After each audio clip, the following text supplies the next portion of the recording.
city of Lagos, where we broadcasting from. And of course, you know, it is the 28th day in the month of June 2025. I am David Edwin, and I bid you welcome this beautiful morning.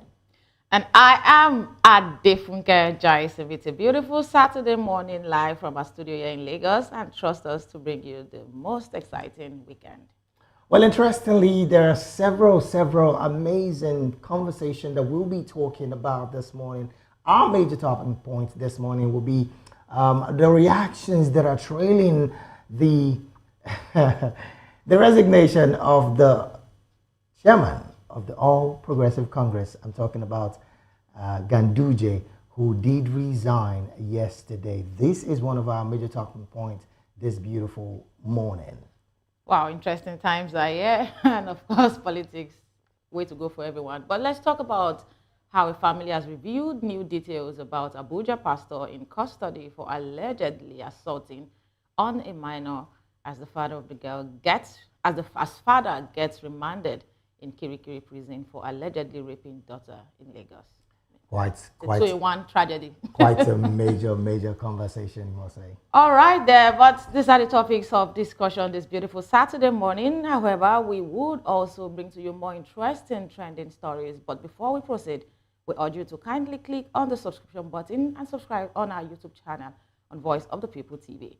And across other social media platforms, we are VOP TV Live.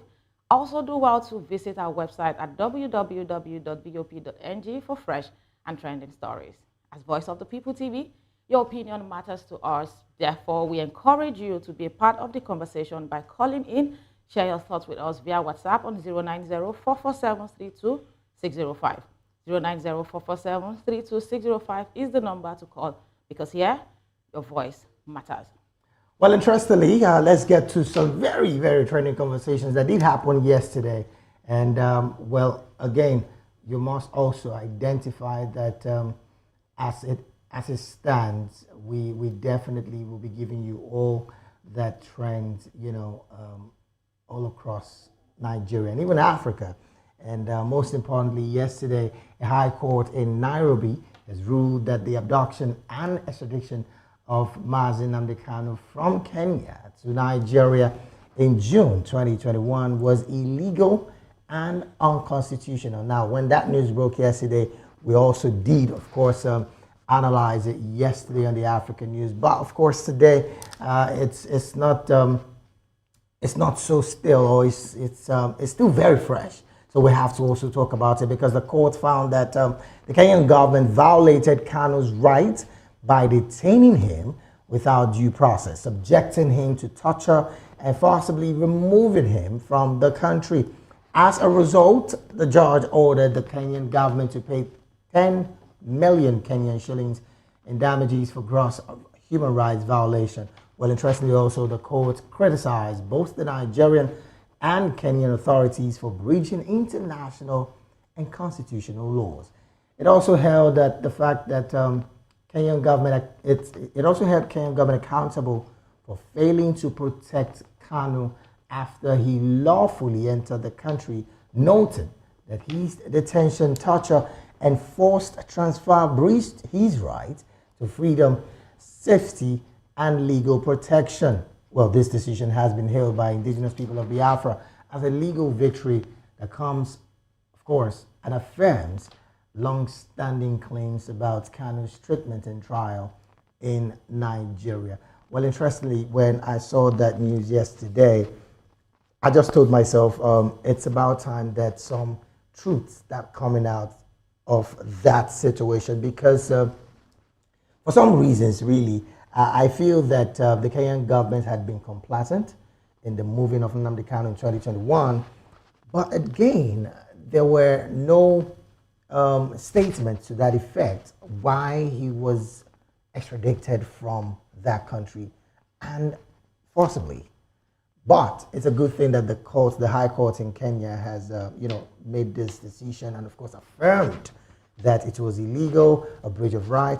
But most importantly as well, a 10 million Kenyan shilling have been given in compensation for all of that. But then again, this is just what it is sometimes, but Of course, you have to give credit to the 10 High million, Court in 10 Kenya. million Kenya shillings is not going to replace the time and the trauma he must have gone through. Right. I'm not saying that the Nigerian government, if they have a case against him, don't have a right to arrest, but the extradition from a country unlawfully felt more like, yeah, it was an infringement on his right, whatever the situation is. Sure. I mean, you might call for the arrest of someone, but it should be done legally. But whatever the situation is, I like the fact that, yes, 4 years after, we are here, and at the end of the day, there's something that looks like light, even if it's not exactly light, maybe like a ray of sunlight at the end of the tunnel. It's looking that way already. But bringing it back to Nigeria now, I hope to see the trajectory at which that trial will go going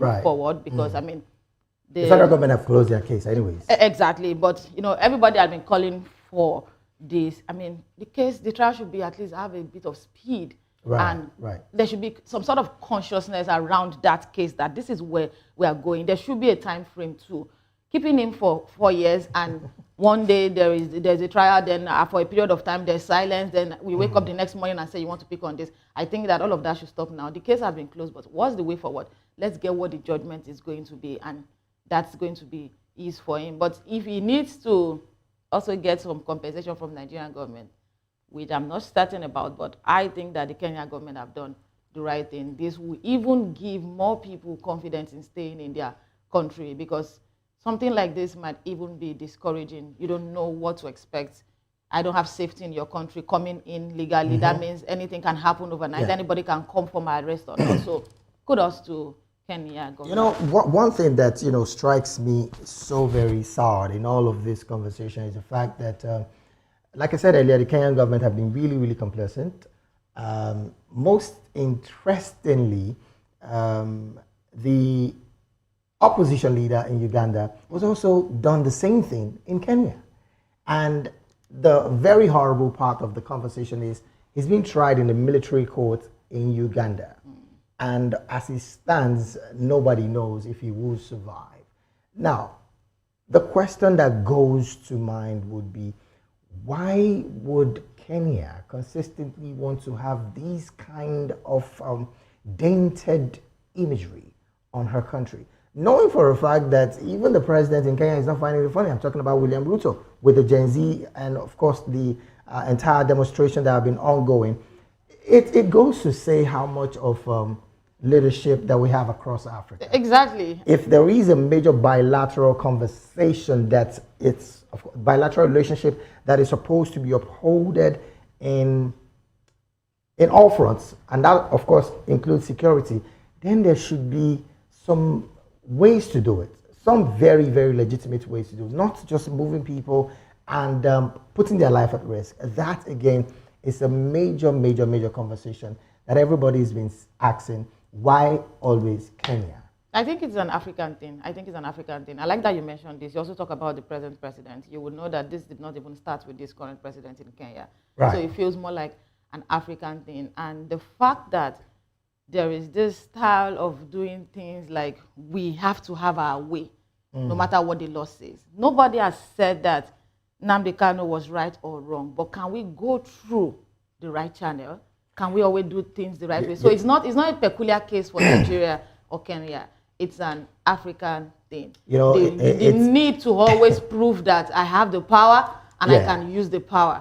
You know, it's what comes to mind while you were talking is the words of Dr. Peter Anosike, who is also our guest today, when he says African leaders are monarchical in their leadership, and you wouldn't even want to look past that. A monarch is a monarch. A monarch believes this is the authorities. My authority must stay. Nobody must move away from it, and all of that. But interestingly, as it stands, the conversation around having Nnamdi Kanu extradited is a major one that have been ongoing for a while. 2021, and that, of course, was the time out when former President Muhammadu Buhari was in power. He's been in detention since that time. And the question that comes to mind would be, why not just try this young man at the time? Why wait so long? But I like the fact that there's been a bit of speedy conversation in court. There's a bit of speedy ruling in court, and we're hoping that this basically will see the light of the day. But another big question would be the legal representatives for Nnamdi Kanu has been consistently saying that there must be compensation for the man, and as it stands, would the Nigerian government compensate him? Because hey, it's looking more like there is no case majorly to peg on this man. But no, we can't. I think that would be a wrong choice of word, in my opinion. I can't say that we can't say that there is no case, whether found innocent or guilty. Whatever takes you to court means there is a case. Okay. So what the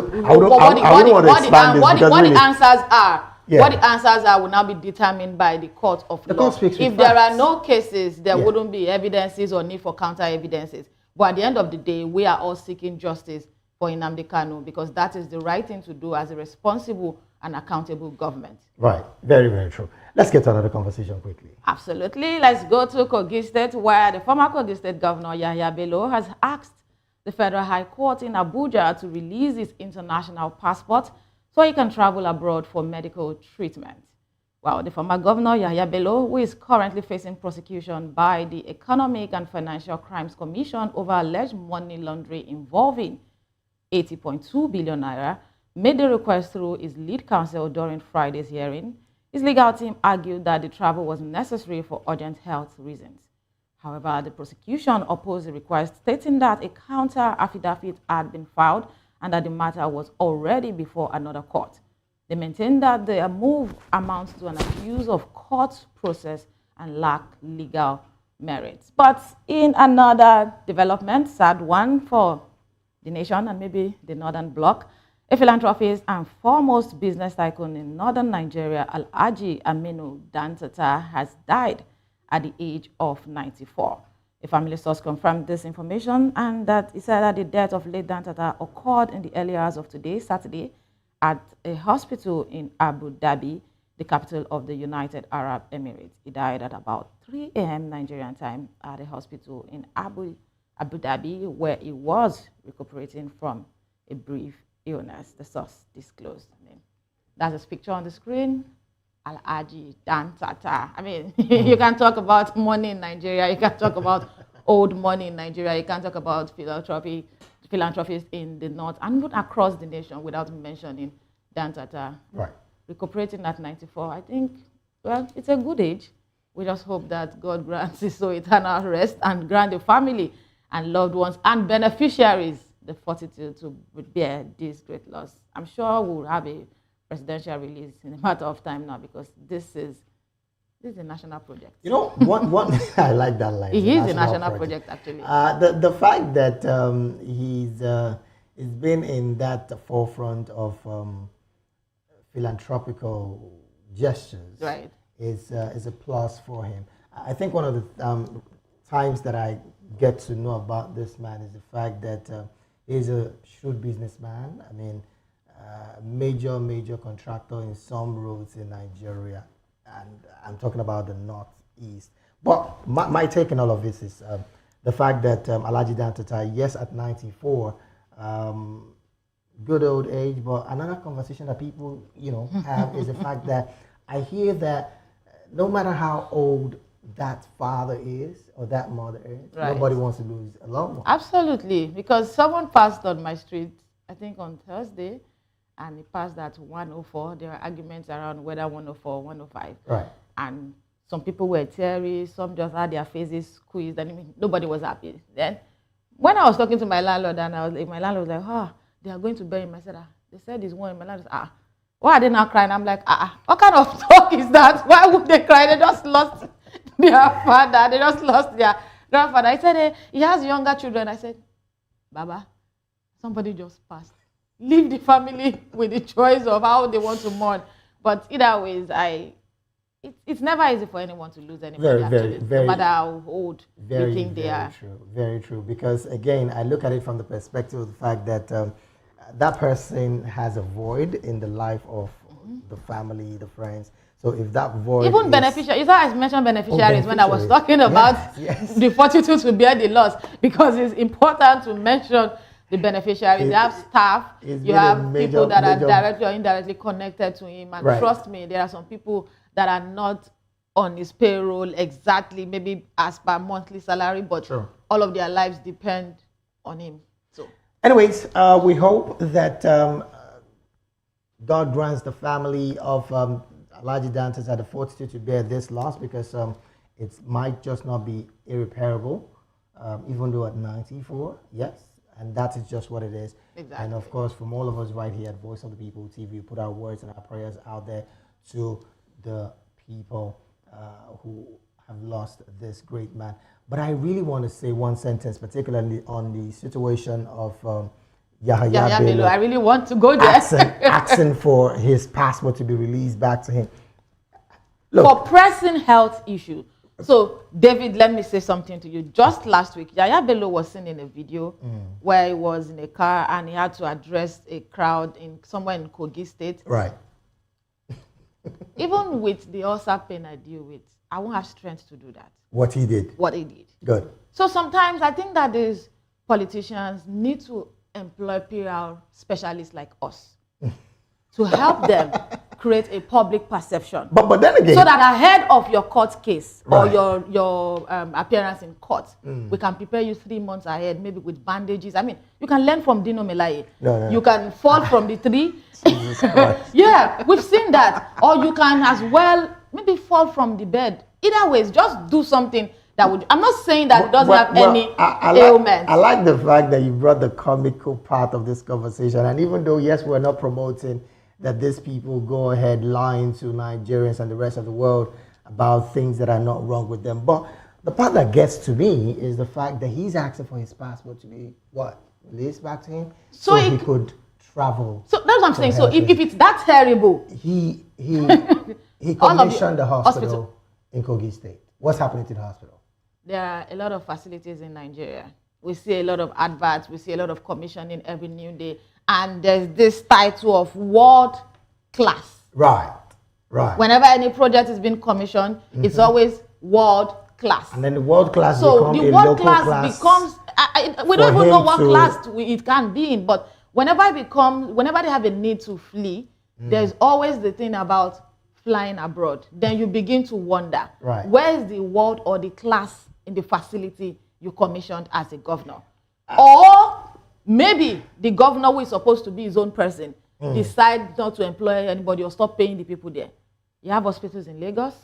You have hospitals in Abuja that is very close to you. I mean, there are a lot of facilities in Abuja, both private hospital is still very functional. Up north, choose any part of this nation, choose any part of this country. Why run away? And when you still have a case in court.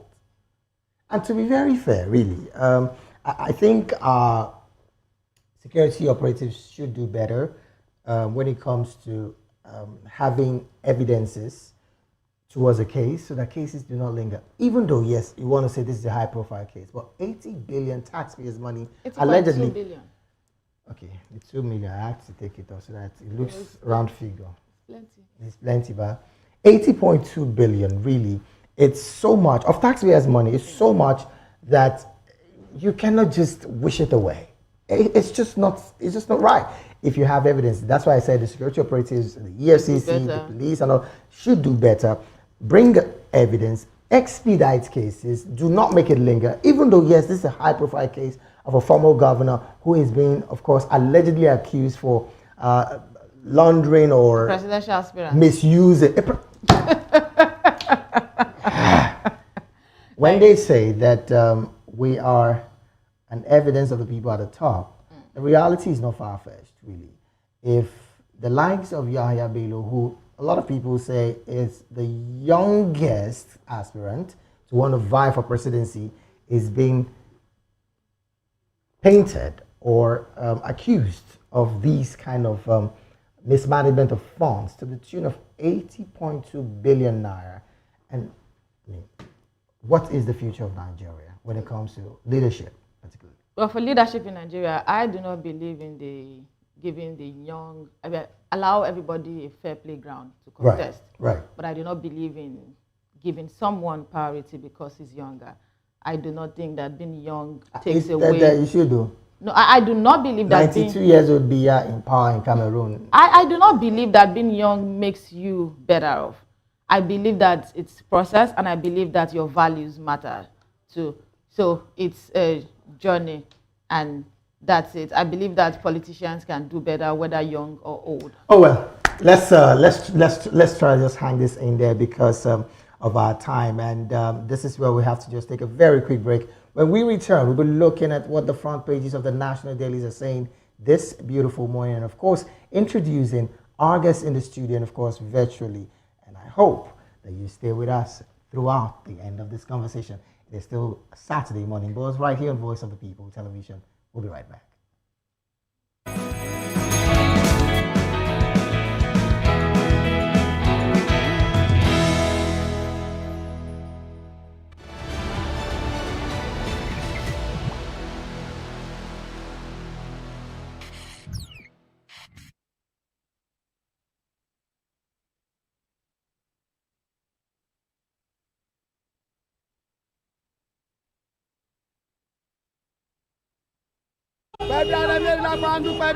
Good morning. It's the start of a beautiful day. Or start your day right with a healthy dose of news, fun, and inspiration.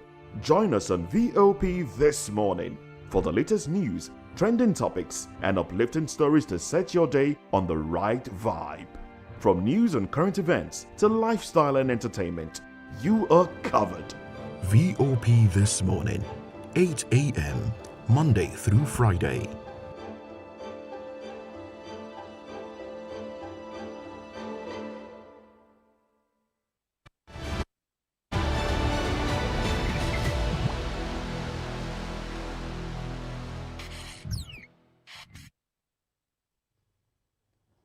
All right, glad to have you back. It is still the Saturday morning buzz right here on Voice of the People Television. Now let's get into looking at what the front pages of national dailies are saying this beautiful morning. I have several papers right here in front of me, but I want to start off with the Saturday Punch, where the banner headline here reads, Wike Fubara feud, governors' supporters clash over peace deal.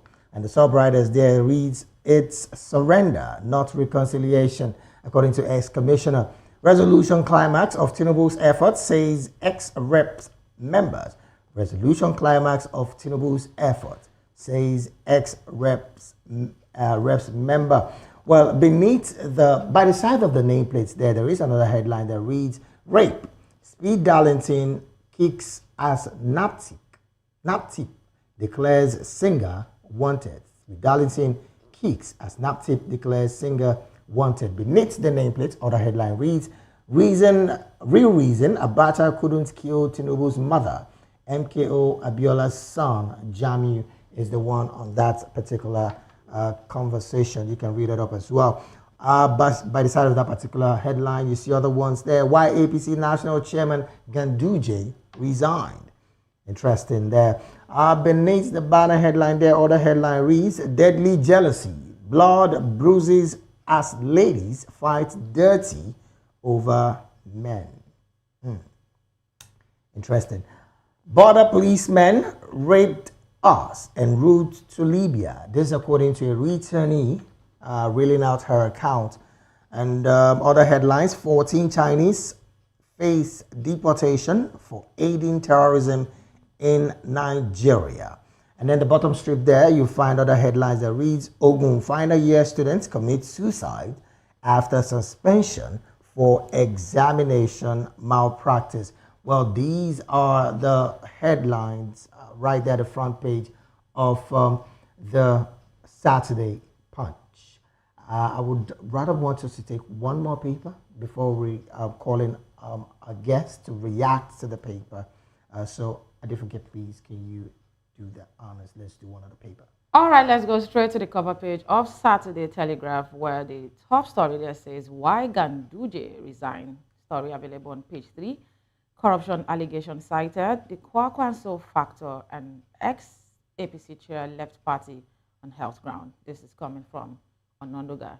Another story on the cover page says, Rivers crisis, no more acrimony, we'll work together, say Wike Fubara, as president reconcile falling parties. The story is available on page 6. Another story says reps order CBN to remit 3.64 trillion naira operation surplus to FG. Might follow the story up on page 2 and 7.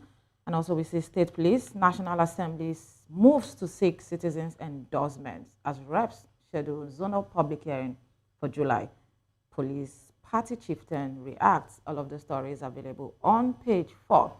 And at the top of the mass, we see a picture of Nnamdi Kanu as Kenyan court declares transfer of Nnamdi Kanu to Nigeria illegal, awards him 119 million naira compensation. That's equal to 10 million Kenyan shillings. That story is available on page 5. And finally, at the top of the mass, Obisia Mwakwa's wife. My husband suffered medical effects of leaving boxing late. Recalls robbery incident that left ex-boxing champion broke. All of the stories is available on page 13, and that's all the story that made it up to the cover page of the Saturday Telegraph. Well, let's bring in our guest, our studio guest right now to chime in on any of these stories that we've read from these cover pages. We're talking with this morning Dr. Peter Anosike, who is Voice of the People TV's in-house political affairs analyst, and of course, an economist by profession. Once again, Doctor, a very, very good morning to you. Good morning. I can say that I'm happy to be here. When you said that today is 28, yeah, I watched Adefunke's face, it brightened up. Yes, please, Showing doctor. that payday is around there. Now I can confirm that you are a doctor. All right, let's get to it. Let's react. What's your reaction to any of these stories from the cover pages that we've read? So I want to just briefly on the issue of Nnamdi Kanu. Imagine 10 million Kenyan shilling. Kenyan shilling is our 119 million. So this shows you that it's not even not only talking about pounds and dollars, also African currency. And that is shameful for a country that claims to be giant of Africa. To think that the Kenyan shilling was 1 shilling to 21 naira, in some few years ago. And I'm talking about 2023, 2024. It got bad. How terrible can it get to that point, Doctor? This shows you the depreciation of our own currency, the loss of value. And now about 4 years ago, if you go to Cotonou here, yes, that if you give them 500 naira, they'll give you 1,000 cefas. But now it has changed. So this shows you that our money is becoming like Ugandan currency when Idi Amin was in power. Okay, which is very, very shameful. All right, now let's. I would like you to react to Obisa Nwakpa's wife's conversation with, again, your concluding thoughts on the entire front page. Obisa Nwakpa is a boxer that brought honor to Nigeria. Right. But he was forgotten many years ago. That he was even finding it difficult to eat. When he was in the hospital, his wife raised an alarm. Nobody, not even a Nigerian government or his own state came to their assistance. Fortunately. So he died out of lack of money to treat himself. And this is somebody who brought honor to Nigeria.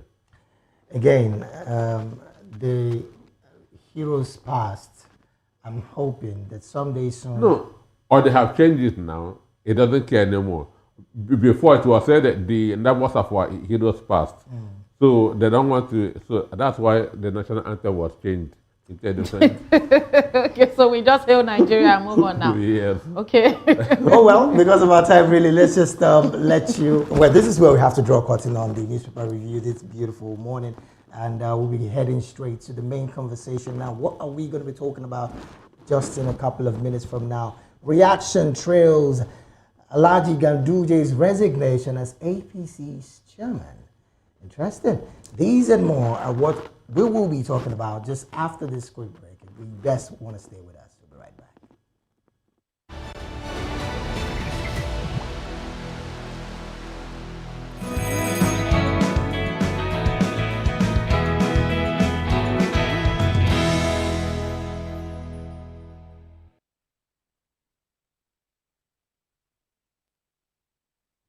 All right, glad to have you back. It is still Saturday Morning Buzz right here on Voice of the People Television. Now, let's get to it immediately. In a surprising turn of events, the national chairman of the All Progressive Congress, Dr. Abdullahi Ganduje, has stepped down from his position. The circumstances surrounding his resignation remain uncertain at this time, but a top party official has confirmed the news to, of course, reporters that earlier in the day, his personal belongings were reportedly moved out of his office at the APC National Secretariat, a move that signaled something was unfolding behind the scenes. The news triggered immediate reaction at the party's headquarters in Abuja, leaving staff and visitors visibly stunned. The sudden departure has stirred confusion within the party, raising questions about what led to the decision and what it means for the APC's leadership going forward. Well, we still have with us in the studio Dr. Peter Anosike, who is the Voice of the People TV's in-house political affairs analyst and, of course, an economist by profession. And we have virtually joining us also Mr. Dele Fanimo, another Voice of the People TV's in-house political affairs analyst and a seasoned reporter. And from our Benin studios, we have Comrade Ibrahim Momo, who is a lecturer of political science at the Ambrose Ali University, Ekpoma, Edo State. Gentlemen, welcome to the conversation this morning. Good morning. Good morning and welcome. Good morning and welcome. All right, now, I find very well, thank you. I'd like to start off with Mr. Dele Fanimo. First off, what's your reaction to the sudden resignation of Alhaji Abdullahi Ganduje, who have consistently spoken about 2027 and with all of the confidence that he had at the time?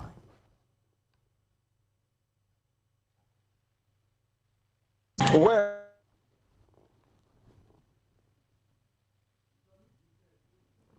Mr. Fanimo, you would want to unmute yourself because we need to hear you clearly. Okay. Well, I think we're having a bit of. All right. Can you please unmute yourself, Mr. Fanimo?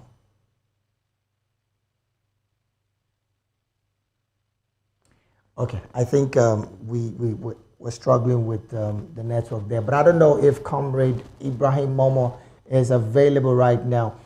Comrade, what's your thoughts about the resignation of the APC chairman at a time like this?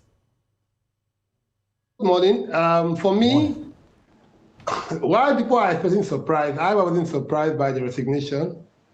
I expected it for quite a number of reasons.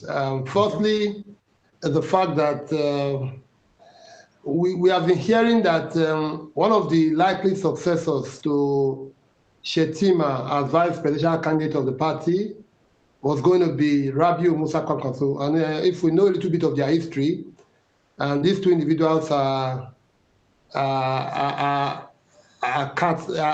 loggerheads, let me put it very mildly.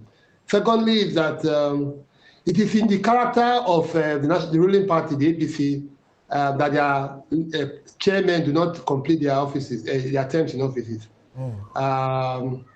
If you remember, Odige Oyegun, he wanted a second term, but he was forced to resign when that was not going to happen. He was forced to resign ahead of the convention. Ada Toshomole too was removed. Abdullahi Adamu too was removed immediately after the presidential election. And so in a long list of national chairmen, no one has ever completed his term. That's the second thing. And then the third thing is that, when Abdullah Adamu resigned, the national chairmanship of the APC was actually zoned to the North Central, not to the Northwest. And so you also saw that he's coming in to replace a North Central, because these offices are usually zoned across geopolitical zones. National Secretary, National Chairman, National Vice Chairman, North and South. And so those are actually zoned to Deputy National Chairman, North and South. Are usually zoned to different geopolitical zones to bring a national spread or federal character. So when, for example, Abdullah Adamu from North Central resigned and Umar Ganduje from Northwest Kanu came in, there was always that. So I think for me it was not a surprise. But why I think it's an issue today is the fact that as a party, the APC seems to have been having some internal wrangling, especially since the wave of defections into the party. For example, Ovie Omoagege, and who was the candidate of the APC challenging current governor Sheriff Oboriwori. And then you now have a situation whereby both of them are now in the same party. So who now gets the ticket come 2027? So I just think that you have that across the entire country. So I felt that it wasn't a surprise to me, except that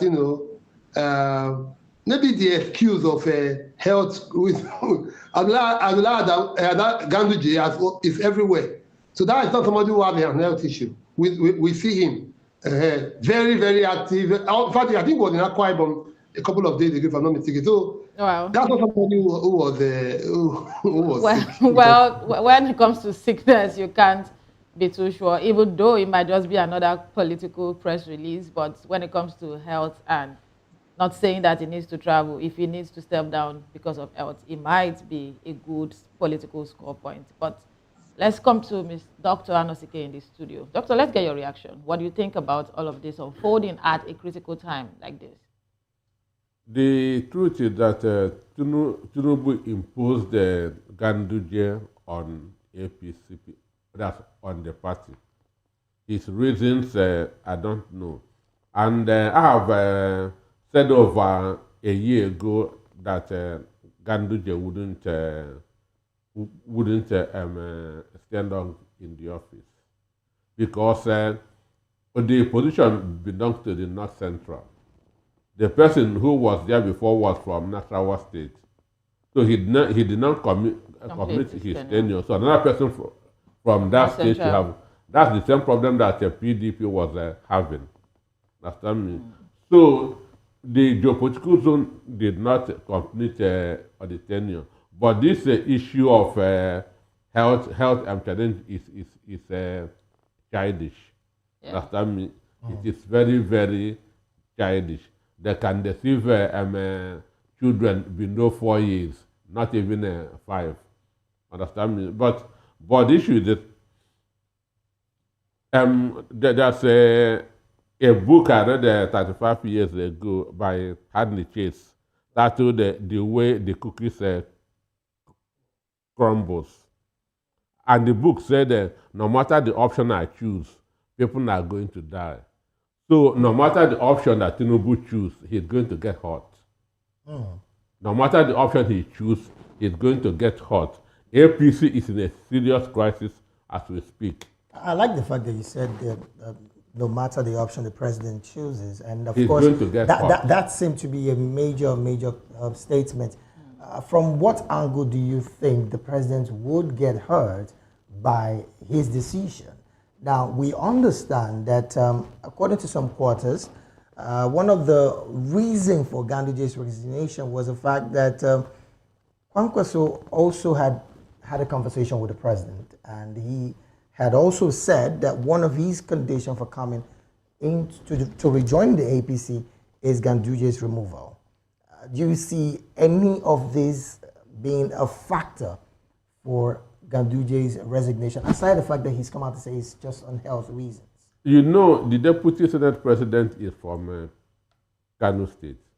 Right, right. And 2 days ago, he said whatever Tinubu tells him to do, He was going to Was do gonna it. do Very it. barrel. He's going to do it. That's Barrow. Yes, so people in the north are saying that this Muslim ticket is not what they expect. That Tinubu should pick a Christian from the north. Understand me? That's in 2027. So Shettima has his own supporters. Understand? So removing if you remove Shettima, he will get hot. If he leaves Shettima, he will get hot. Understand me? So he is right now what they say between the devil and the deep blue sea. So Ganduje remains the most successful, unquote, APC presidential national chairman because he captured all his states. Okay. Right, but when you say that it's going to get hot, I would like to have more depth into that conversation, just for the sake of our viewers. Okay, I say no matter any option the president chooses, he's going to get hot. Yeah. Now, there's pressure on him to remove Ganduje. To remove Shettima for 2027. As his vice president.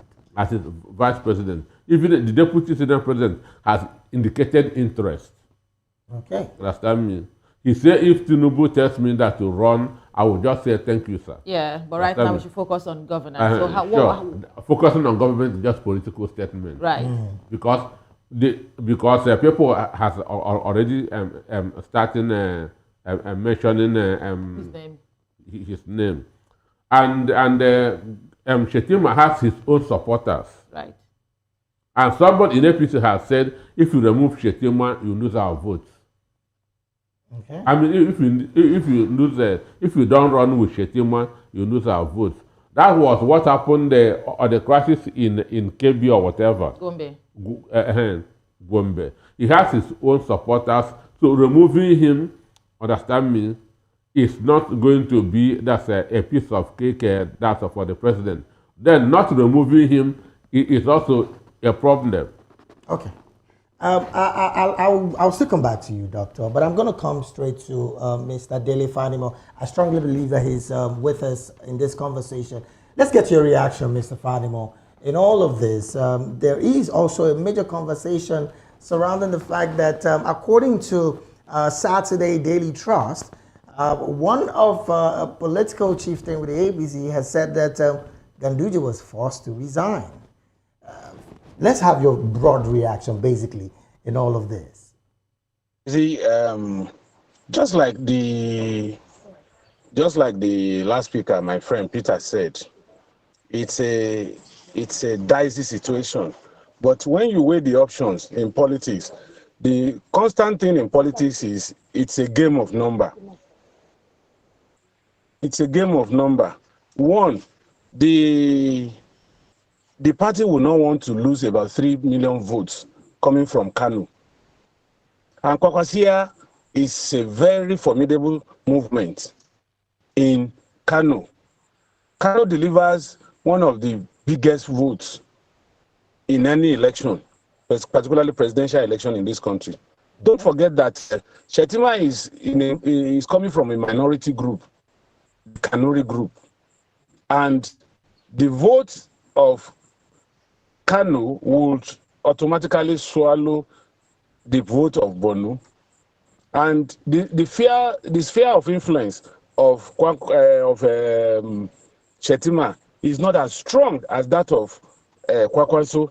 So they must have weighed all these options before they told Ganduje to resign.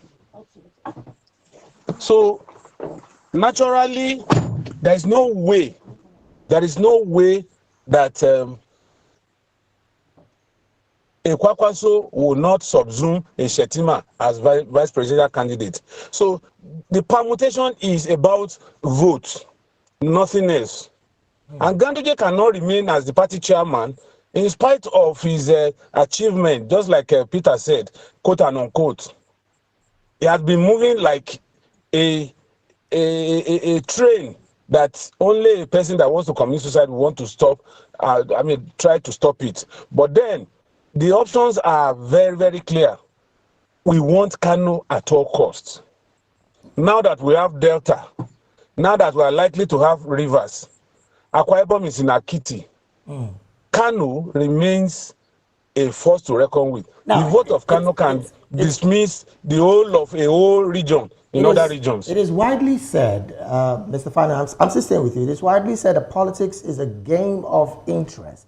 You've mentioned now that this about the interest of the president with Kano State.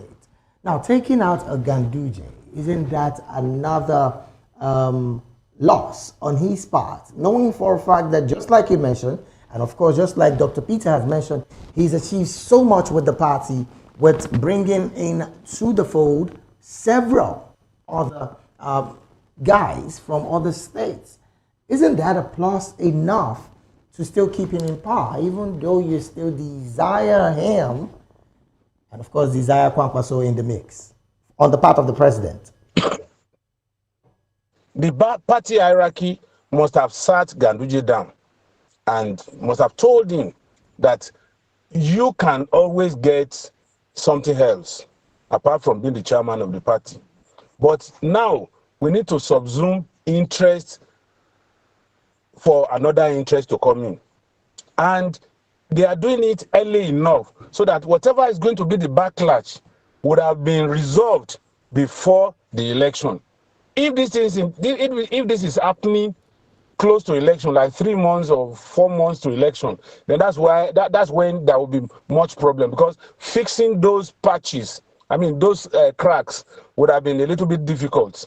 But right now, whatever dust this will raise would have been taken care of before the election, and that is the reason why Ganduje also accepted to resign in the interest of the party, because the ultimate goal is for the party to retain the presidency post 2027, so that they can, because it feels like I can drop my interest just for the party to survive, rather than hold on to my interest that will make it difficult, if not impossible, for APC to get Kanu, because Kwakwaso movement is made up of those, majority of those who are followers of Kwakwaso are not letter. They are the proletarians.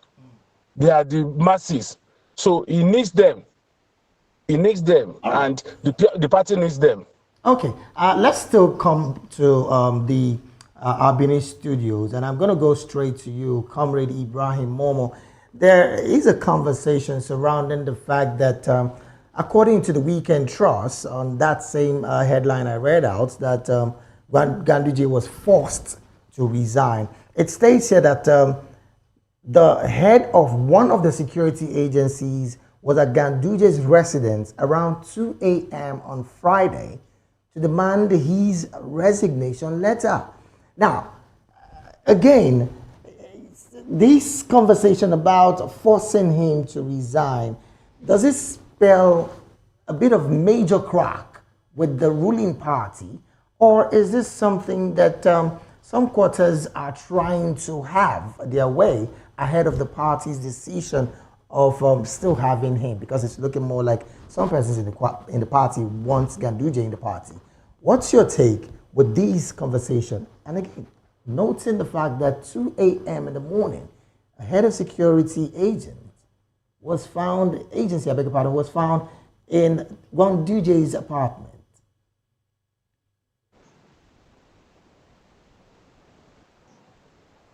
Comrade, I don't know if you heard my question. Yeah, I did. I want to be sure it was me. Yes, you're the one I'm talking to. Okay, very well. Politics is about intrigue. I think it's a funny one. Already spoke to that. There are a lot of intrigues, that are involved in politicking, and it's clearly, in my first intervention on this issue, I said that I doubt the story of health.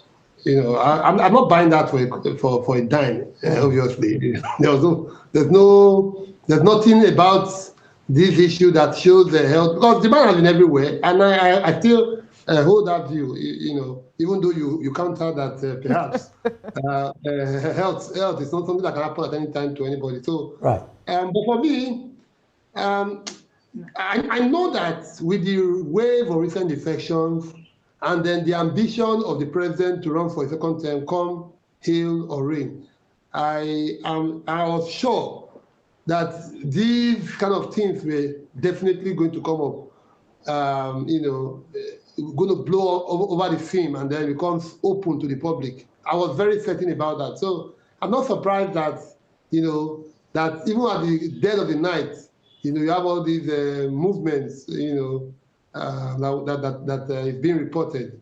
But I also heard in one of the reports I've read about the incident that one of the issues held against Ganduje, this is in the public media, the newspapers of today, is the fact that he was demanding hefty sums of money from candidates of the party in forthcoming elections. One of those elections being the council elections in the FCT, as well as other off-season elections. So that was one of the allegations they have put against it. But that's on one side. Broadly, he seems to have fallen out in favor with the president.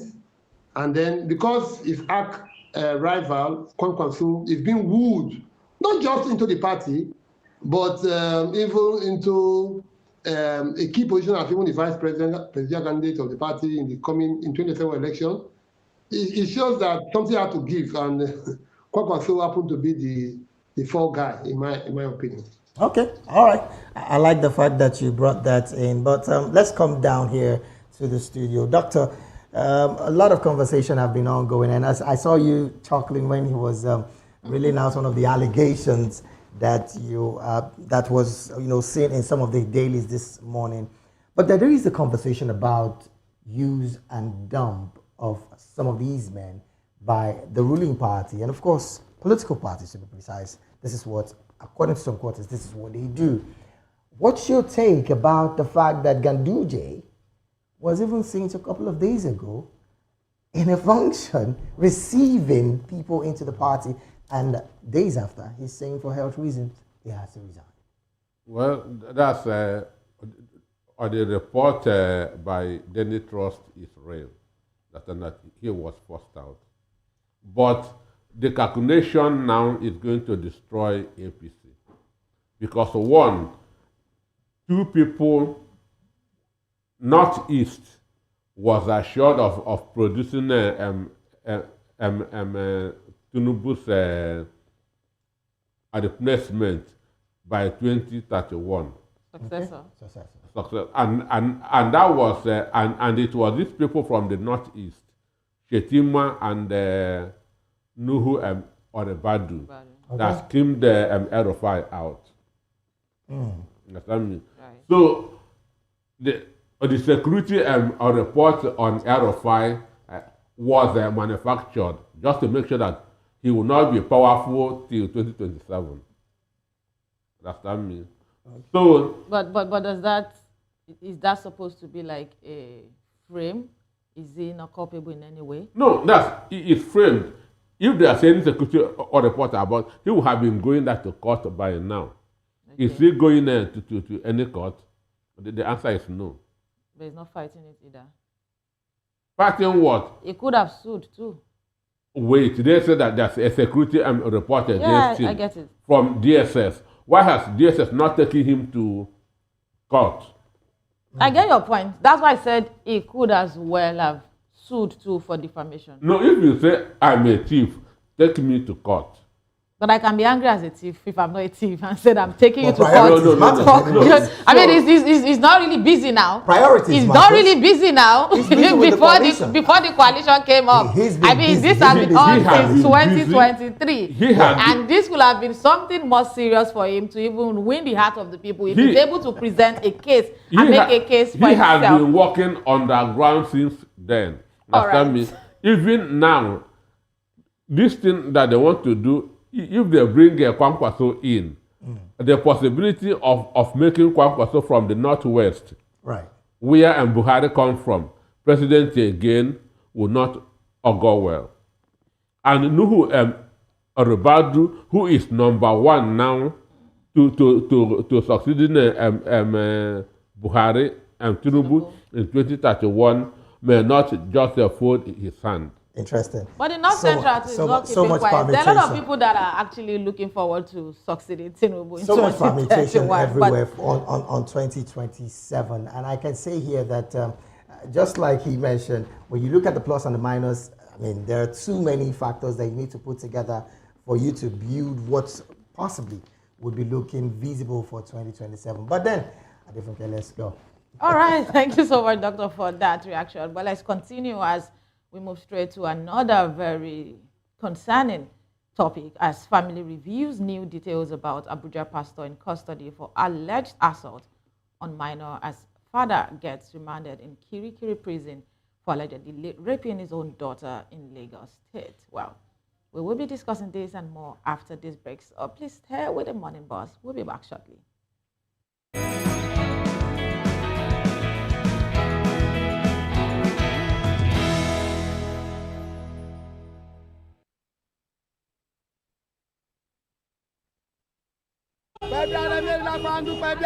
Good morning. It's the start of a beautiful day. Well, start your day right with a healthy dose of news, fun, and inspiration. Join us on VOP this morning for the latest news, trending topics, and uplifting stories to set your day on the right vibe. From news and current events to lifestyle and entertainment, you are covered. VOP This Morning, 8 a.m., Monday through Friday.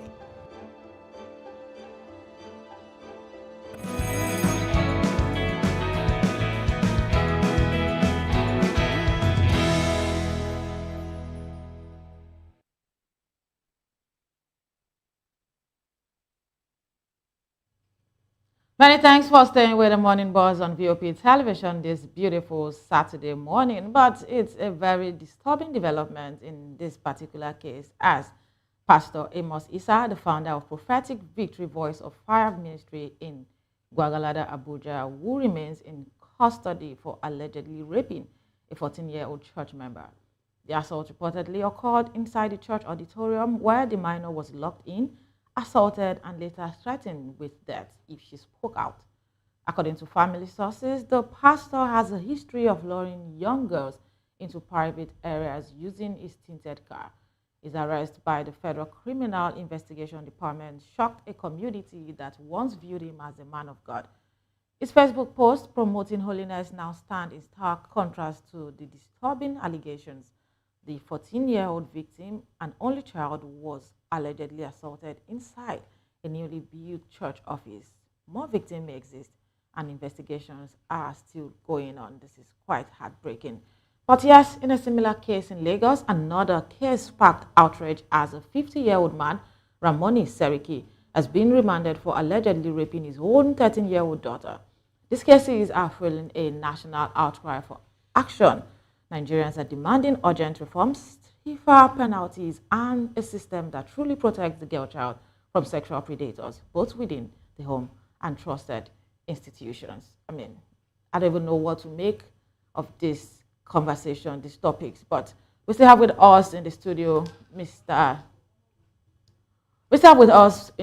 Dr. Peter Anosike, Voice of the People analyst, and of course from our Benin studio, we have Comrade Momo still with us to have this conversation, and we hope that Barrister Emmanuel Okoro, legal practitioner and human rights advocate, also join us before the end of the conversation. All right, we have from our Benin studio also Comrade Leftist Grace Destiny Okike, Director of Women Affairs at Edo Civil Society Organization, and also the Coordinator United for Gender Advocacy, UGA. Good to have you here. Good morning, ma. Let me come straight to Comrade Grace Destiny Okike from our Benin studio. Can you hear me? Yeah, good morning, ma. Good morning, everybody. All right, glad to have you join the show this morning, and I'm glad that this is what you do. Let me get your reaction to this first. Predators in form of family, in form of spiritual fathers, trusted personalities. Who then does the girl child have to run to or protect? Thank you very much, ma'am. It's so unfortunate. So unfortunate that the persons that the girl child should, confine for protection and guidance are those who are actually abusing and assaulting them. It's so unfortunate. And this issue has been on ground for so long, and over the years, we've done the best we can to see that most of these children that are being abused get the justice that they deserve. The mother, the father, the spiritual fathers are those who are supposed to be the guardians of these innocent children. But it's so unfortunate that we find ourselves in this whole mess, that the child that is supposed to call you father, the child that is supposed to call you a guardian angel, that is supposed to see you in that form, is not seeing you like a monster. In fact, a monster that has succeeded in destroying not just her life, physically, spiritually, and mentally. It's so unfortunate, man. Okay, thank you very much for that response. But I want us to take it a bit deeper. I like the fact that you've talked about how you pay attention to cases like this and ensure that justice is served. But can we talk about the root causes or what young girls can look out for in their abusers? Because, I mean, you can't tell a child not to talk to a father, neither can you tell a child not to talk to someone who our parents are most likely going to place in high esteem. For the case of the girl in Lagos, the father is a single father, single parent, and she actually had to open up to her mom to tell her what has been going on with her father. So what are the root causes of these cases? Do you think that there is more than just an urge for sexual need, or maybe some, I don't want to put words in your mouth, but let me get from a professional perspective? There are a lot of causes. Okay. There are a lot of causes. I don't want to, let me not just sound spiritual, but I feel that most of them have, I'll call it spiritual issues, psychological issues, because normally I don't see a father looking at your 13, 14 years old child attractively. I don't see anything attractive in these young ones. And that is the reason why we must, as parents, especially as mothers, have this conversation or interaction with our kids at all times. Because most times these children, there are some movements or some kind of attitude that they sense. Most of them actually don't understand, but if the mother is close, there's this communication gap that is between the child, the girl child, not just the girl child now, but also the boy child. Right. But especially the girl child, there is this communication gap, and I think part of this is the reason why most of them fall victim. Because if you are a mother that communicates with your child at all times, trust me, there must be some changes in her behaviors, in her character, maybe the way she talks or the way she feels free before you discover that this child has started behaving funny that you cannot really explain. At that point, you're supposed to begin to discuss with your child, like, what is wrong with you? Why are you like this? Okay. Maybe a child that is very smart, that talks, that is vocal, suddenly withdrew to herself, like, all right. she just keeps things to herself.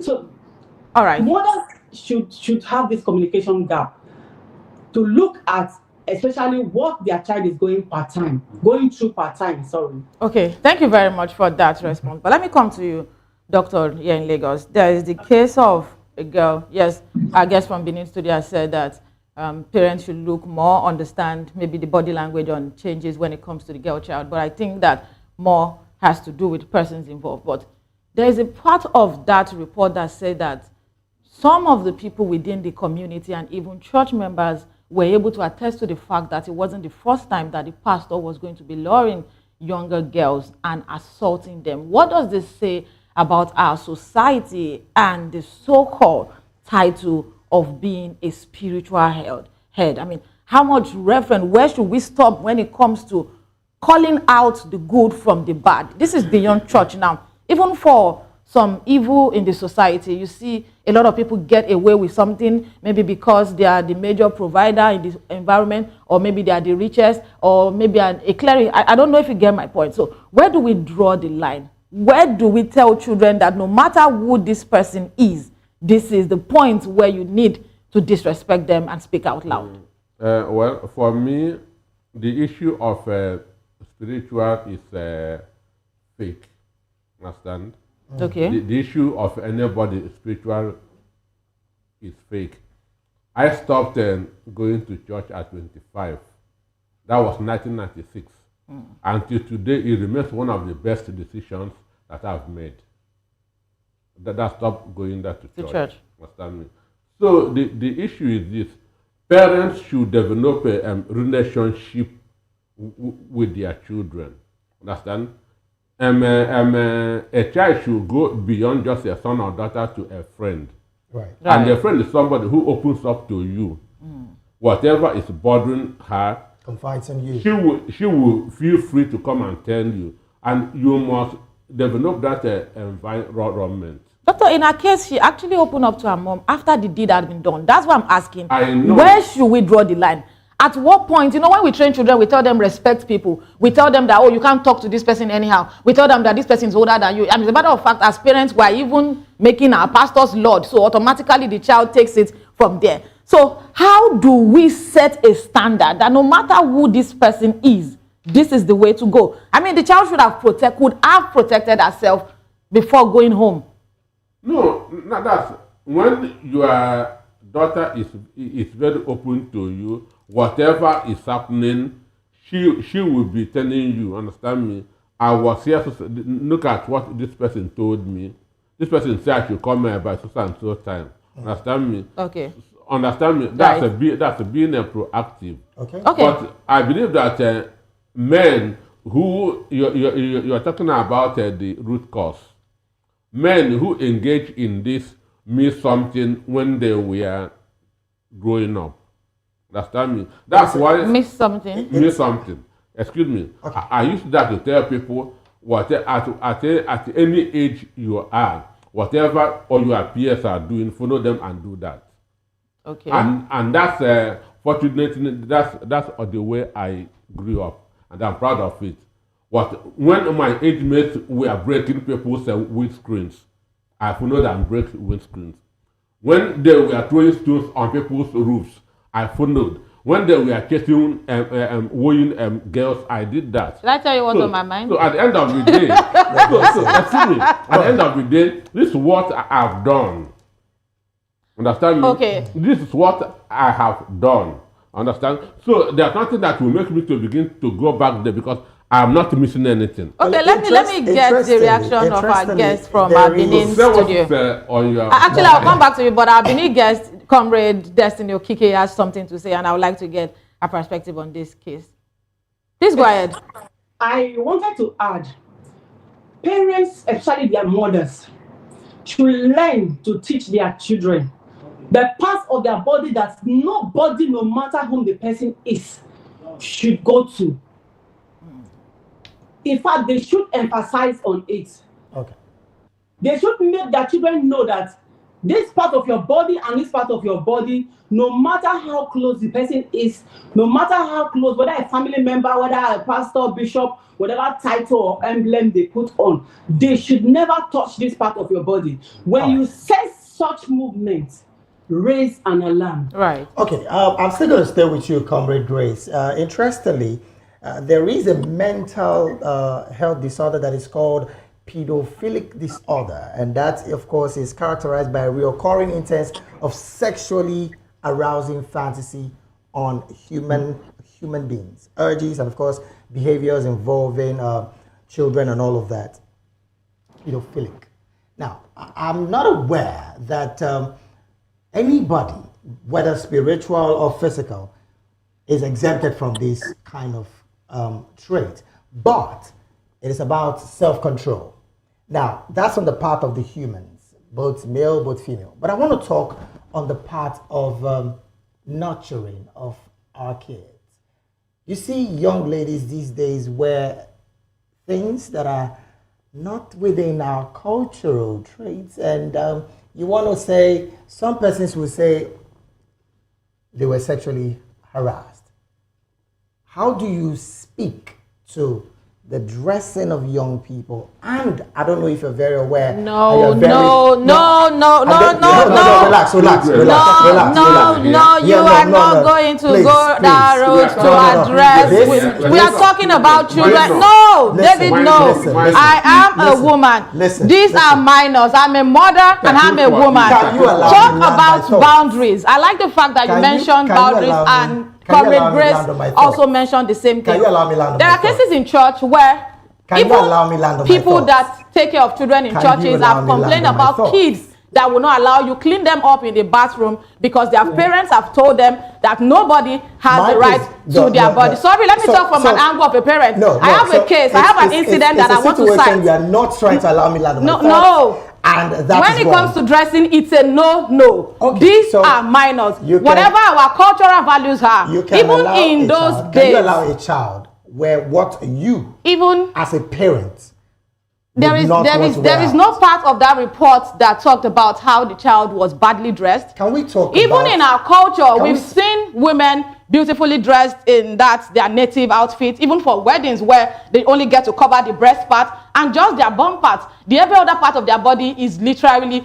open. It's still part of our culture. There is no part that justifies anybody to harass the next person. Whatever she chooses to wear, if the government has not made a ban on that outfit. I mean, nobody goes around wearing camels now because you know that whether it's in the law or not, the military will come for you. Everybody gets to respect themselves. So if the law has not said that I cannot go out of my house the way I choose to, it is nobody's right, no matter what your urges are or whether you have a problem. There's no justification for that. These are minors. You cannot use that. And underage. A father raped his daughter. You want to talk about dressing? A pastor raped his church member? No. No. But I would rather have Comrade Grace talk about this. But no, that dressing, no. Are you done now? I can't be done. I would like to get a reaction. All right, Comrade. On my thoughts, really, before she really reacted, I really can understand the part she's coming from, of course, as a woman. But then, can we talk on the part of how ladies dress these days?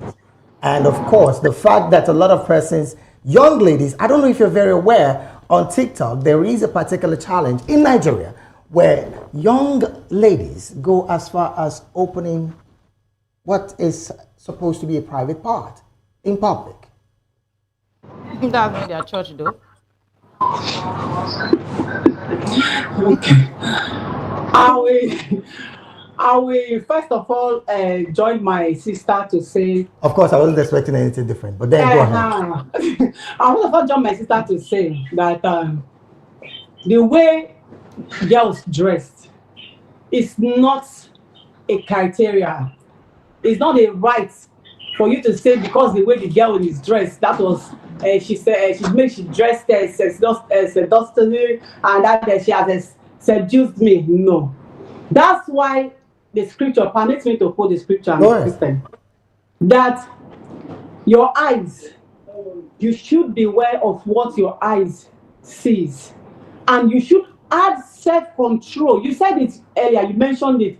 Whatever you do in life, add self-control. I am not disputing the fact that this generation, the way our girls dressed, I am not disputing that fact that it is something else. But I will also concur with my sister that says, if actually the government is looking at that direction, like this is a problem, as it has become a norm in our society today, there should be a law. There should be a law that condemns such an appearance. Or look at the Anambra State. Let me take that state for example. You can't dress like a mad person and start walking freely in Anambra State. Right. You won't dare it.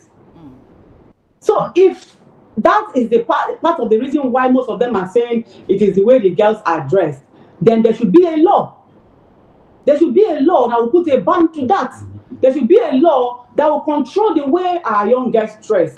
Actually, looking at our culture as Africans, it doesn't tell well of us, but that is aside. But we are looking at innocent children, for God's sake. Children. Are you not telling me that a 10-year-old child, a 12-year-old child, whatever the child is putting Or a on, that's 13-year-old going to child. attract you? Right. Thank you. All right, Thank you, I like comrade. the fact that you did mention that part. And of course, let me put it out there. I am not, again, boldly I say it, I'm never making an excuse for whoever is Well, it committing sounded these more like acts. that. I am only trying to ask your position when it comes to moral upbringing, which we're trying to look away from, even as Africans. I'm going to put another conversation. I want us to look out, at it David. from the angle of the young girls that were abused in all of this. What do you think should be done to help their psyche going forward? Because here's the thing, there's a bit of, I don't want to use the word damage psychology at that point. Yes. How do we manage these young children who've gone through these situations at this time?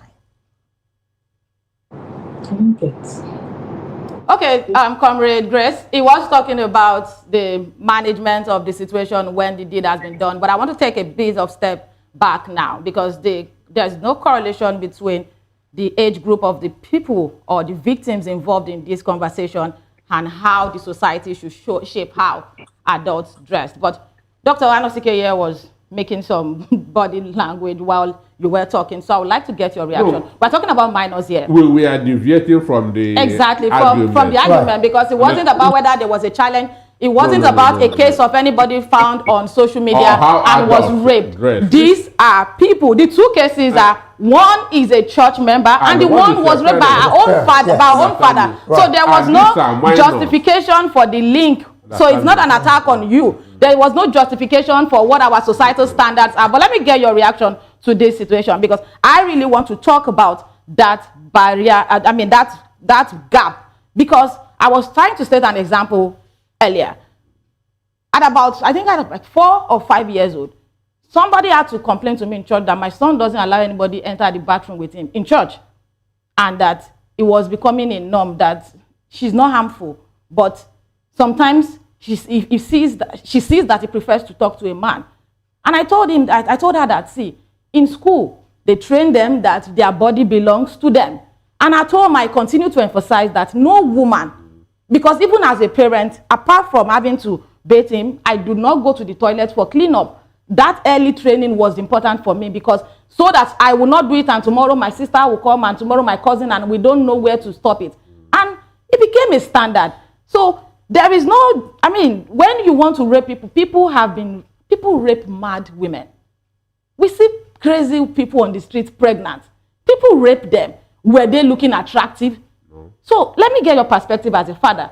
So the issue, even what the Bible says, teach a child the way he or she should go, and when he grow up, he will not depart from it. Right. So all this starts from the foundation. And again, parents being not just parents, but friends of their family. It's only when I consider you as a friend that I will open up to you. And as the comrade in Comrade Grace, there are areas that no other person must touch. And when they try to go there, the girl child should be able to tell all the parents, look at what happened. Understand me? Look at what happened, and again, as a parent, you should try to be setting an example. Because how you say that he attempted when the girl was 13 and he didn't succeed? The girl have been avoiding him. Then he called again, and you are still going to the same church. To the same church. And it's not like you have become a billionaire within that 1 year frame. I don't know if my anger is valid, but or you are still going to the same church. And what did the parents do at that 13 when that first advance was? That's where I'm going, Barrister. I beg your pardon, Doctor. What should be the reactions of parents when they are told these truths, even though these parents revere these men of God as huge people who do not. Would you have respect for such for a so-called pastor that is making advance that on a kid? On a kid, and even people within the community are saying it's not the first time. Like how well do we even idolize? Attending the church. All right. A pastor that is dancing that way, I will not even allow my children. He's just enjoying himself. But come with Grace. I want to come to you right now. Same question. How do parents, or how should parents react when their wards come to them and, of course, tell them these scary truths about the people they revere as true men of God?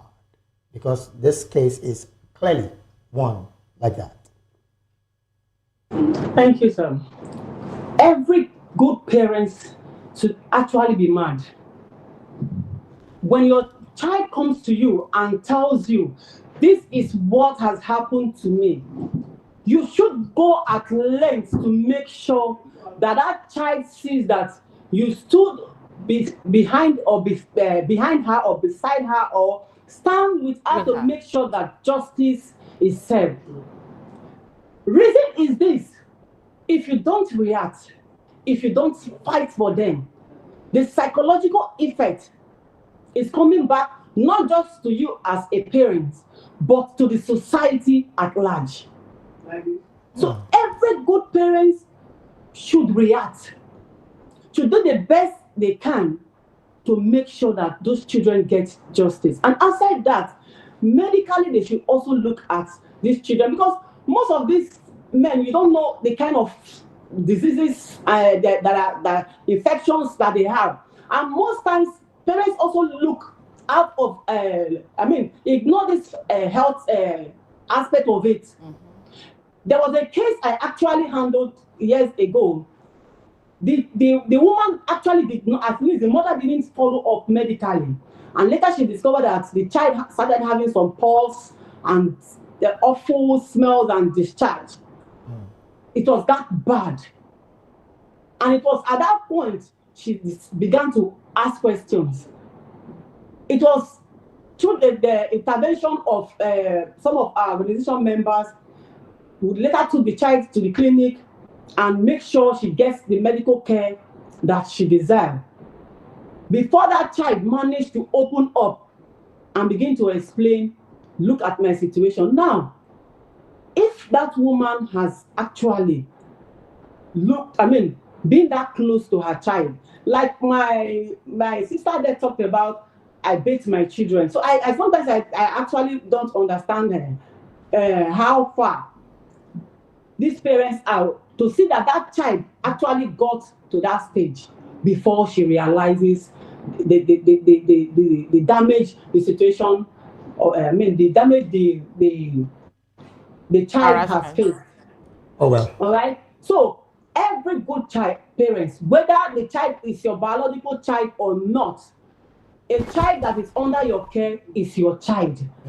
The well-being of that child should be your number one concern. Okay. So justice is the number one thing to avoid the monster they turn into in future. Thank you. All right, what a good place to draw anchor on that particular conversation. I'm going to come to you, Doctor. Again, as it stands, do you think that, yes, they've been arrested and justice should be served, but do you think, again, parents should do better rather than consistently be out there so busy and not having time for their work?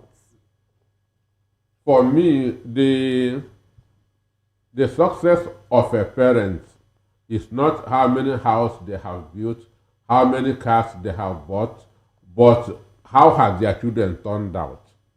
That's how we measure the success of parents. Understand me?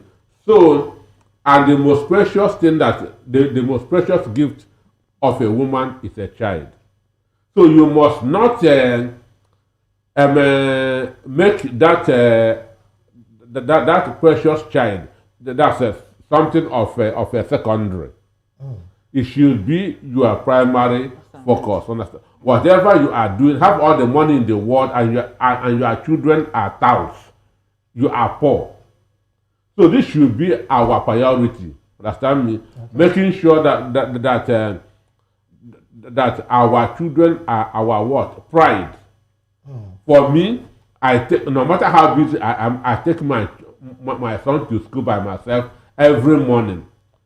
And the girls, their mother take them to school every morning.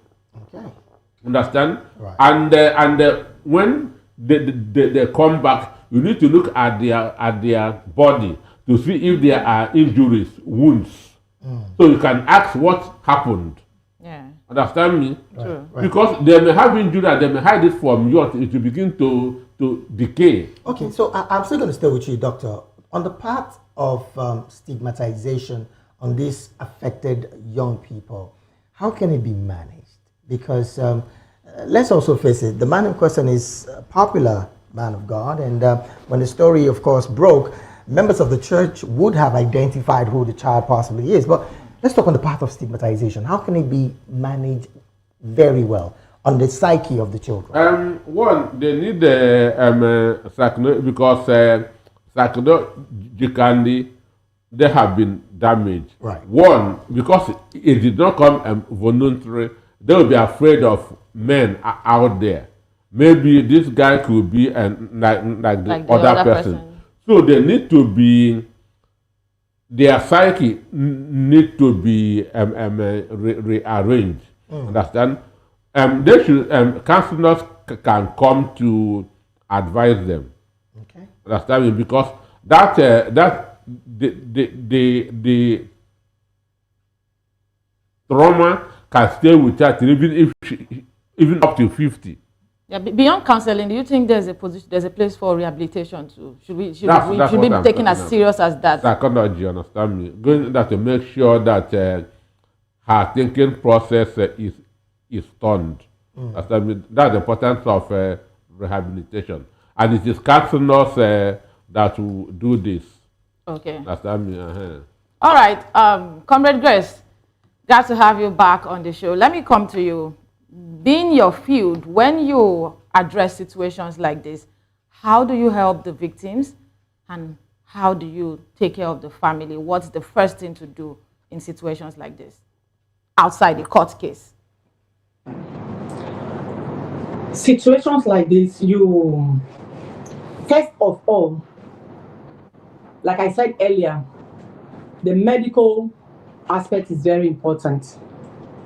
Then secondly, you must make sure that child, and not just the child that is the victim here, but the parents should go through a therapy section. Okay. It's very important because at that point, psychologically, none of them is thinking straight. Like, why would something like this happen to me? Why is it that I find myself in this mess? So there's a lot going through their heads at that time. And most of them can actually take some decisions that are not pleasant, that are not really good. Right. So they must go through therapy. It's very important. So what has the success rate been like? Have you been able to rehabilitate anybody that has been in situations like this? Because most of the time, like David rightly said, stigmatization is always a major concern, and most of the time it kills whatever is left of the self-esteem of the victims and their families, especially those within rural setting in a confined environment. So what's the way to go?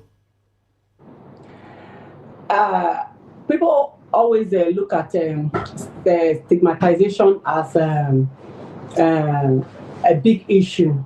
That was before.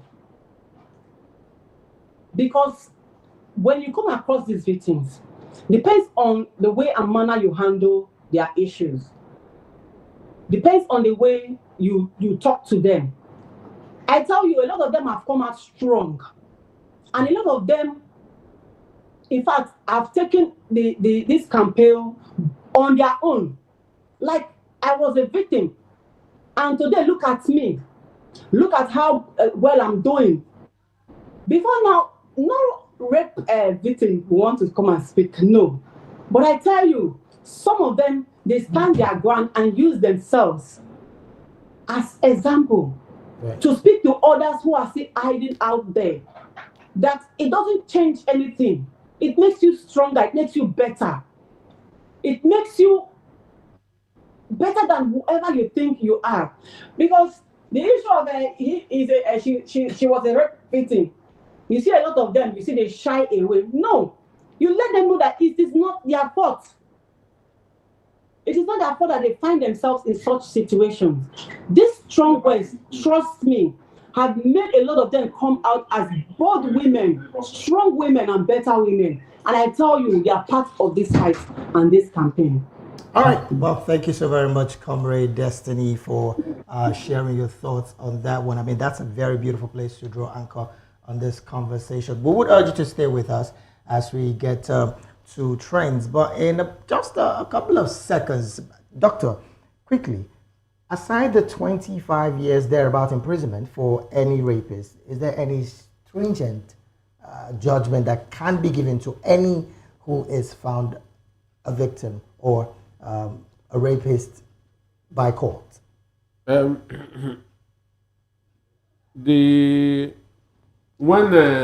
Adefunke was talking about court, understand me, it is not only to win. The only reason why people go that to court. You go to court to serve as a deterrent. Okay. You go to court that to punish. So stringent measures should be put that understand so that to serve as a deterrent. When you hear or see what happened to the other person, right, you will not want to do it. Do it. All right, that's fair enough. I mean, that's just what it is. But because of our time, let's just take a little break. When we return, we'll be heading straight to telling you things that are trending this beautiful morning. Of course, the Saturday Morning Buzz. We'll be right back in a bit. Stay with us.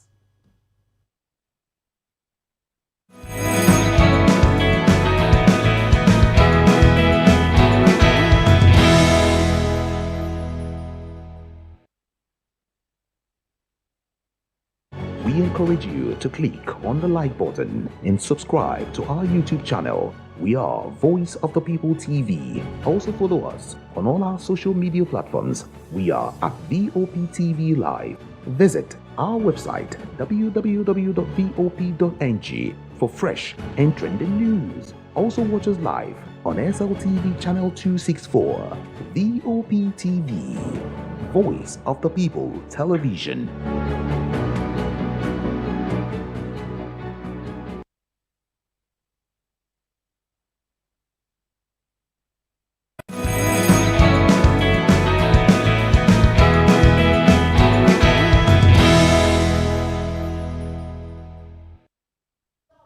All right, glad to have you back. It is still the Morning Buzz right here in Voice of the People Television. Now let's get to some major trending conversation that did happen late last night, thereabout. Well, controversial entertainer, Speed Darlington. I don't want to call one of the names that they call him, but then popularly known as Acme, has been declared wanted by the National Agency for the Prohibition of Trafficking in Persons. That's NAPTIP.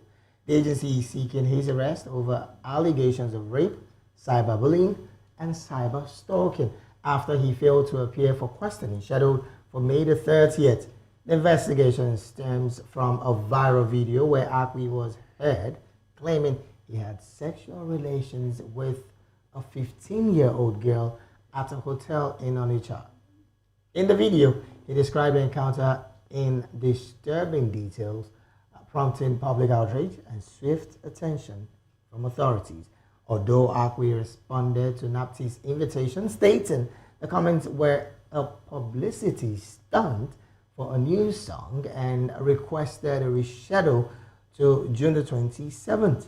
He failed to show up. Instead, he posted online that he had returned to the United States. While some fans argue there is no evidence of a crime without a formal complaint, the agency has gone ahead with declaring him wanted. His lawyer, Barrister Deji Adeyoju, has yet to be responded to any questions from him. But this is not the first time Akwi has faced public backlash over similar behavior, and he was previously accused in 2022 of flirting with a 16-year-old girl, according to reports from a former neighbor. Well, we still have with us in the studio Dr. Peter Anosik and, of course, virtually Barrister Grace who will be joining us in this conversation. In a couple of minutes, let's round it up. I'm going to come to you, Dr. Peter.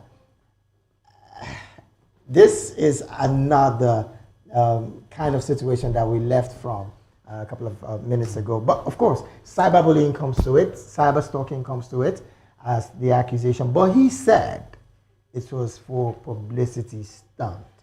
How much do we want to believe this statement? Well, the fact? Well, when Chande Boyo Puta was at Bagada here, yeah, he had been my very good friend up till now. Understand? Okay. So he told me that there's nothing that he had not done to get into the press. That there's nothing that he has not done that to get publicity. And that if you are an entertainer, both bad and good news promotes you. Right. No bad PR. That you need to be in the mind of the people. That is for Charlie Boy Puta. Femi Fernando used to be Fenda's legal advisor. And Fenda would just ask him, Femi, if I do this thing, what thing will happen? Understand me? Femi go take the legal book of the offense of that thing. So they have already known. Fenda will go and that's would I be detained? Would I be, if Femi Fernando say I go just bend you, Fenda go commit the offense. So he will be arrested. He will be arrested. Then they will get bail. Femi would bail him. Government, they just arrested me. They just, understand me? Press will carry it. Okay. Understand me? Right. So this is just like maybe a thief reporting himself, because it is him that posted. No. Okay, I have a different angle to this story. No, it is him that posted it. Yeah, from this, right? Yeah. But I have a different angle to this story because this is not the first time we will see a video on social media of allegations of harassment from Speed Darlington. There was a particular time some years back where a woman actually took her underage, a minor, to his house, making videos and calling him out. And in his response, he was like, waiting in I go do, I know follow him talk, I know do him well, you know, it was not a very pleasant view at the time. And the woman also alleged that they couldn't do more, or they couldn't press more because of his personality and how they took a chance on them being a minor in the community and maybe being helpless financially. So this coming up now alongside with something that had happened in reality, which he did not deny at the time, but said she was a woman before people started calling him out. Yeah. So when he made this video, because I was following that story, and when he made that video, a lot of people actually in his comment section told him that, guy, this is a wrong thing to do. So putting it side by side, I know that people want to do whatever to be in the news, but this is somebody that has a background story. And I think that these things need to be checked. If he is found guilty, right, he should be charged, and of course it should serve as deterrent. The woman body, no part of a woman's personality should be used, no part of a woman's body should be used as bait for your popularity. And the fact that they even watched till he left the country is something that should be a concern. This thing was not in the news yesterday. It happened some weeks back. Nnamdi had to wait till yesterday to do a wanted publicity. Well, because he did not honor the invitation. So there's a way these agencies work in connection with one another. There is immigration. Yeah. There is the Nigerian police force. There are different agencies that you could work alongside with to ensure that is within the shore of the country. I can be in America tomorrow without going through the airport. That's why I said agencies. That's why I said agencies. We have the immigration, we have customs. I mean, there's no part of this country that you want to go through that you will not pass through the borders. Right. My son's schools in Idofa, that's after Emeko. And trust me, from Alamala, once you leave Abeokuta Township and you pass Alamala Barracks, you will meet up to 10 or more different checkpoints, immigration, customs on that road before you even get to Imeko, let alone Idofa. Before you head to Ilara, then you move to Benin Republic. So if agencies want to do their job, they know how to go about it. No, mind you, the 15-year-old girl has not been found. You say has not been found. Because the other video of the woman who actually went to his house, made video and all, was all over social media. But I won't take it personal because it's already, an agency is already on top of it and they know what to do legally. But what I'm saying is that for this particular case, it's not just about him trying to throw tantrums or trying to gain publicity. Well, there is almost anything possible when it comes to the entertainment industry. That I know for a fact because I have a lot of people around it. Anything flies within the entertainment industry. But I understand Comrade Grace is still with us. I don't know if she has one or two things to chime in on this conversation. Comrade, let's have you.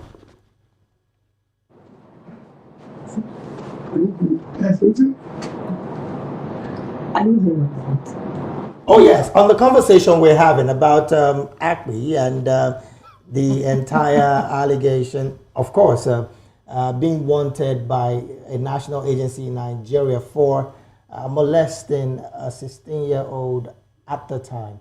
Let's have your view on this.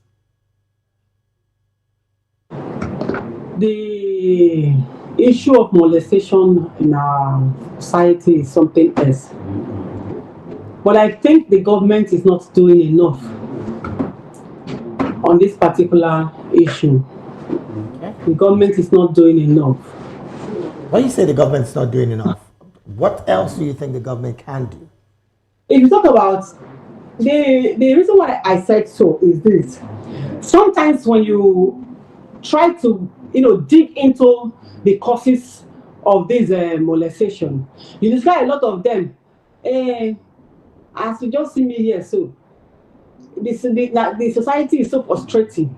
And this one, it's just I get everything I they do. Like an idle man's heart is the devil's workshop. All right. So you see a lot of them talk about their idleness, their joblessness, and all that. So that's why I said the government is not doing enough on that aspect. Because if the system is actually working, I don't think some persons will open their mouth and begin to talk about issues of it is my situation that led to this molestation. Okay. But I'm not saying that it's a justification anyway. I am not justifying I'm not saying that they are right. But I think that whatever situation you find yourself, it doesn't actually make sense. Let me take our minds back to when we are growing up. Sorry, comrade. I'm so sorry. I am so very sorry right now. We are totally out of time, and we sincerely would apologize for cutting your line of conversation there. So we sincerely apologize. But then again, we hope to have you some other time when we call upon you, because this is where we have to draw anchor on the show. I want to say a big thank you to you, Comrade Grace, for being here. We've been talking with Comrade Leftist Grace Destiny Okike, Director of Women Affairs at Edo Civil Society Organization, and also the Coordinator United for Gender Advocacy, that's UGA. And we strongly do want to appreciate you and want to say thank you so very much, Comrade, for being here. Thank you, sir. All right, we also have with us in the studio Dr. Peter Anosike, Voice of the People TV's in-house political affairs analyst, and of course an economist by profession. Once again, thank you so very much, Doctor, for being here. Thank you for having me. Thank you so very much. We also had Mr. Daily Fanima. I almost called him Doctor. He's going to be for that. He's going to get it good. Right. Doctor. You actually award one to him.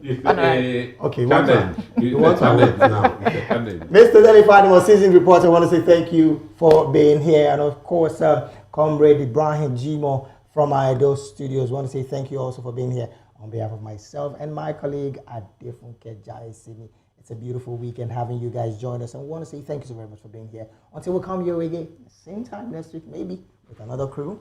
Have an amazing weekend ahead. God bless Nigeria.